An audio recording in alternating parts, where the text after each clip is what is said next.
Chapter 59. A Firm Platform. I saw a company who stood well guarded and firm, giving no countenance to those who would unsettle the established faith of the body. God looked upon them with approbation.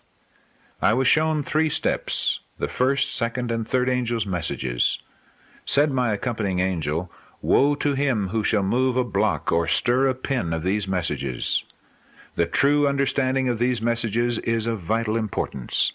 The destiny of souls hangs upon the manner in which they are received. I was again brought down through these messages and saw how dearly the people of God had purchased their experience.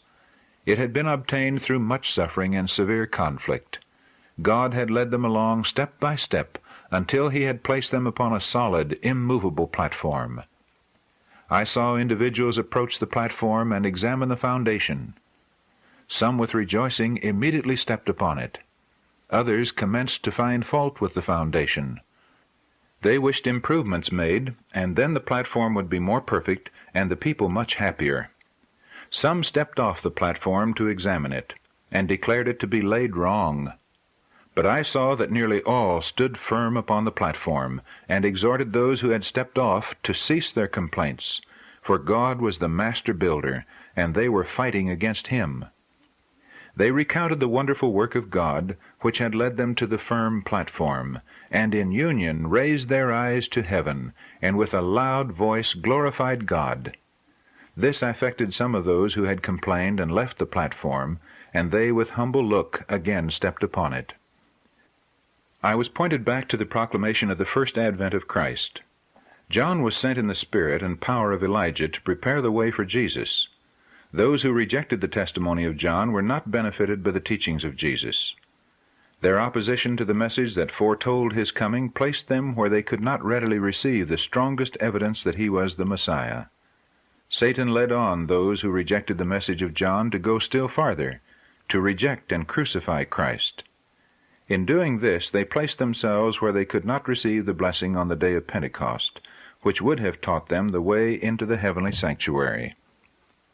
The rending of the veil of the temple showed that the Jewish sacrifices and ordinances would no longer be received.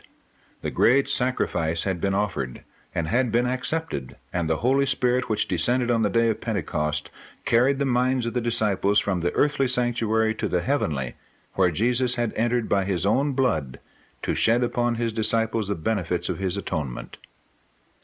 But the Jews were left in total darkness.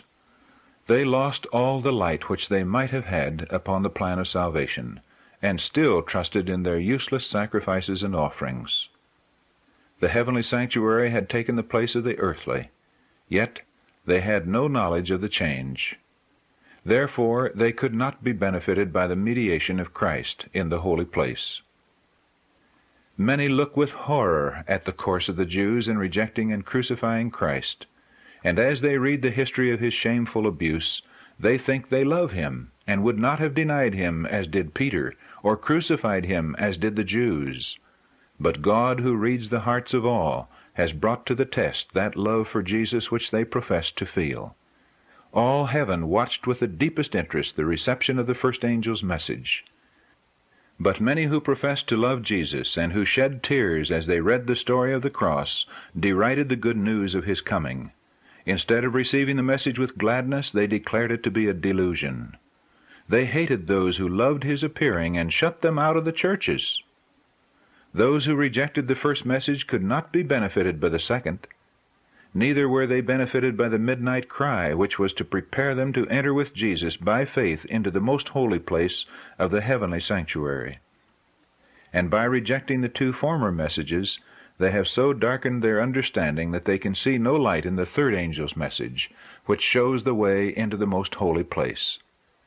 I saw that as the Jews crucified Jesus, so the nominal churches had crucified these messages, and therefore they have no knowledge of the way into the most holy, and they cannot be benefited by the intercession of Jesus there.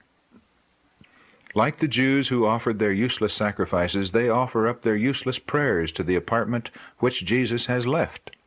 And Satan, pleased with the deception, assumes a religious character and leads the minds of these professed Christians to himself, working with his power, his signs and lying wonders, to fasten them in his snare. Some he deceives in one way, and some in another. He has different delusions prepared to affect different minds. Some look with horror upon one deception, while they readily receive another. Satan deceives some with spiritualism. He also comes as an angel of light, and spreads his influence over the land by means of false reformations. The churches are elated and consider that God is working marvelously for them, when it is the work of another spirit. The excitement will die away and leave the world and the church in a worse condition than before. I saw that God has honest children among the nominal Adventists and the fallen churches, and before the plagues shall be poured out, ministers and people will be called out from these churches, and will gladly receive the truth. Satan knows this, and before the loud cry of the third angel is given, he raises an excitement in these religious bodies, that those who have rejected the truth may think that God is with them. He hopes to deceive the honest, and lead them to think that God is still working for the churches. But the light will shine, and all who are honest will leave the fallen churches and take their stand with the remnant.